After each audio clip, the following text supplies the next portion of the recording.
Hello, everybody. Welcome back to the Daily Dreamer. I am super excited because, boy, did I have a dream. And I am super excited to share that with you because afterwards, when I go into my meditative writing after the dream, I always get lovely messages and I love to bring those to you. So let's get started. So we only have 15 minutes. We know that. So there are two sides to this place in my dream. Once again, I have familiar playgrounds that I play on. This is one of them. Two sides to this place, though. Outside again in that fenced yard commune. Yet this time there were stairs going up in the middle. They were outside, but they were leading up to the clear sky. I had absolutely no desire to go up the stairs, but I remembered saying how pretty the stairs were. My brother and me, my participating self in the dreams, on one side of the fence, and on the other was my dad and my other brother and me. Okay, my observer self on the other side. And on that side, there was a table with an upside down macaroni and cheese box. There was an empty bowl on the table with two pieces of upside down paper. They were like warnings. The upside down yellow triangle that hung above them, above the items on the table, it told me, and it was known and it was implied by that triangle to, take heed. Okay, on the other side of the stairs, my participating self and my brother were sitting down at a table discussing something when my observer self come over and I said, I'm going now. My other half, sitting down, says, you shouldn't go with that guy by yourself. But I said, I'll be fine. So I think she was referring to traveling with some guy I didn't know as a random face, a guy with a beard, appeared for a moment at that point, passing through that time. Maybe I was going with him, I don't know. But I was actually standing next to my dad, and I didn't understand why she would say that to me. My participating self, sitting down at the table, had a response for me when I said, I'll be fine. She says, shame on you, you should know by now. You should know better. That's what she said. Shame on you, you should know better. At that point, the dream wanted to wake me up, and it did. It was like 3 a.m. Actually, it was 2:47 a.m. when I woke up. Okay, so you got to know that when I woke up, usually you go to the bathroom and you come back and if you want to go back in the dream, which I did because for some reason it was important to me. I sit and I lay down and I focus on images, not words. If you focus on words, you're going to lose the dream. That's my experience.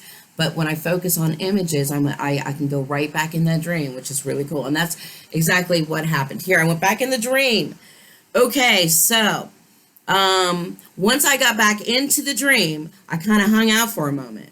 I think I was pacing at one point, pondering, while the dream continued on in the background. I must have been making up a decision. I was making a decision as to whether or not I was going to go with this guy. Then I decided that I would not go by myself. Then, after a conversation happened with my other self in regards to that, I left the dream.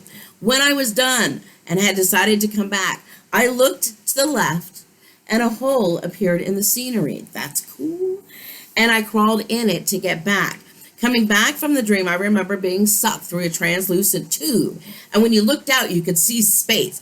I was sucked back through to consciousness, but I was facing backwards, facing dreamland. That was so exciting. All right, so at the end, okay, so I have notes in regards to the dream. For some reason, the floor in this place was very important. The other traffic kept coming through. There were people, entities, beings, spirit guides passing through, whizzing. Ooh, they were just going nuts. They were right by me by the stairs. Okay, I have a regular entity that visits me in these dreams, and he whizzed through. And it was really kind of cool. I have to share some dreams with this entity that is always there for me. He's comical. Anyways, okay, moving on. So he was whizzing through and he was like, hey, and it was funny because he was passing through quickly as though he was obviously in a hurry. He popped in to say hello, leave again. I remember thinking as I saw him out of my peripheral view, having a conversation with my other half, where's he going? But y'all know light beings, they're everywhere all at the same time. They're always going. Okay, but there was a huge hole in the floor that was covered by a rug, and we nearly had a fatal accident as someone almost fell through it. The hole goes nowhere but into some space. But there was almost an accident, at which point I decided to go ahead and pull the rug back to try to fix the floor. or at least keep it pulled back so that others passing through would not see it as to not fall. So that was at the same time my other half was telling me, shame on you, you shouldn't go. All right, so this is great. The outside setting that's familiar to me. The place with the huge wooden fence around it. This thing always keeps trying to keep me safe, this fence. I've already jumped the wall a couple times in my past dreams, so there's nothing harmful outside that fence. But for some reason, the fence feels like it's doing an important job here in my dreams, keeping me protected. So I let it feel like it's doing a great thing. It makes it happy for some reason. Now, I had no idea that inanimate objects could actually have feelings, but yet here the fence was sending me impulses, like it was happy it's doing its job. So we always want things to be happy, don't we? Okay, continuing on. Okay, I remember saying I was not done with the dream. I went back to it. Okay, remember I said focus on images, not words. You'll lose it. Okay, so going back into the conversation, apparently it was very important for me to finish the conversation, which is funny because consciously I didn't know that, but subconsciously I guess it did. I had to finish the conversation with myself. I was successful in finishing the conversation, but I have no idea what the conversation was about. It's kind of funny and ironic. Okay, the floor. The floor in the place outside where my brother Jeffrey, it was like a 12 by 12 tile floor area, right? And it was one of the tiles that was missing. I do remember that there was some cheap Afghan purple rug covering part of it. It was like an oblong shaped rug, can't speak, with sharp triangled cut corners. But the corner of where my table was and where I sat had the missing huge tile that was covered up by the rug. Someone came through, and I remember my observing self saying, someone is going to get hurt if I don't fix it. My active self in the dream agreed with me. Glad we're on the same page. She was the one that gave me the warning to begin with. So I just went ahead and I pulled back the Afghan rug, but then decided not to, just to pull it back because I knew I wasn't there to be fixing floors. I was there to be having a conversation. Okay. Wow, that was exciting. Interesting, to say the least. Okay, so from there, that dream leads me into a meditative state. And when I meditated, guess what came up? Intuition. Yes, folks, we're discussing intuition. So how many of you know what intuition actually is? Here's my writings. Here they are. Okay, let's discuss intuition. It's that following your gut. That's what intuition is. That is the knowing of something, understanding something without ever having any logical thoughts about it. That is intuition. Okay, so what came to me was, first of all, follow it. Follow your intuition, okay? Guess what? We are all born with it. That's exciting. We're all born with a special ability, but just some people have more practice at it, right? So, okay, so how do we practice? How do we get to learn to listen to our intuition? Guess what? They came up with remedies like they always do, and we love remedies, don't we? Okay, so the first thing they say, oh yeah, this is great. They said the first thing to do is meditate.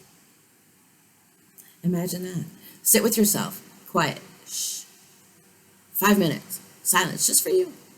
Start 5 minutes. Surely you all have 5 minutes.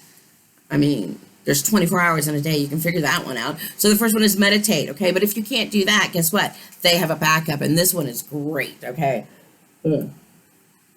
We all love playing games, do we not?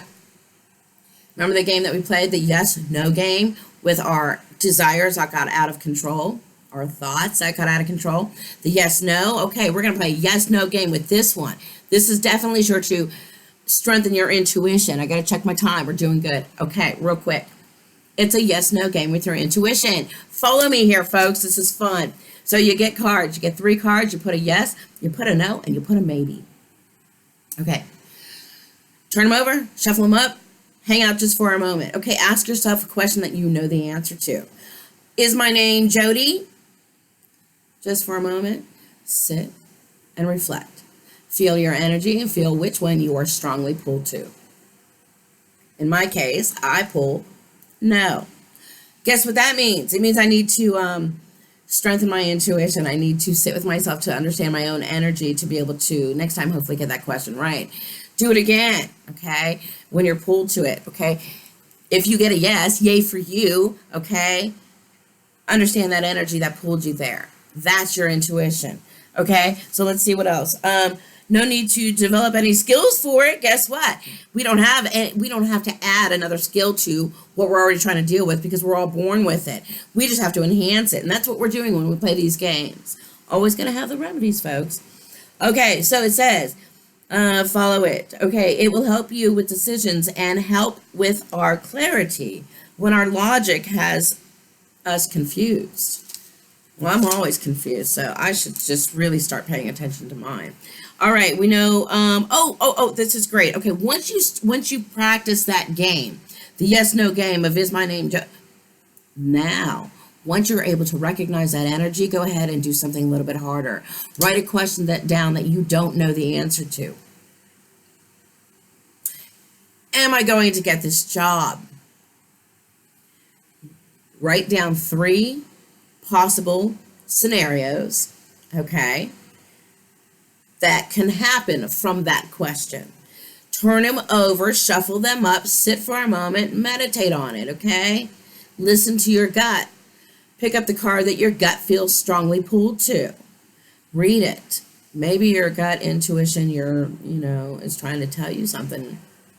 I don't know. Those are always look at that. I think we're at 11:11.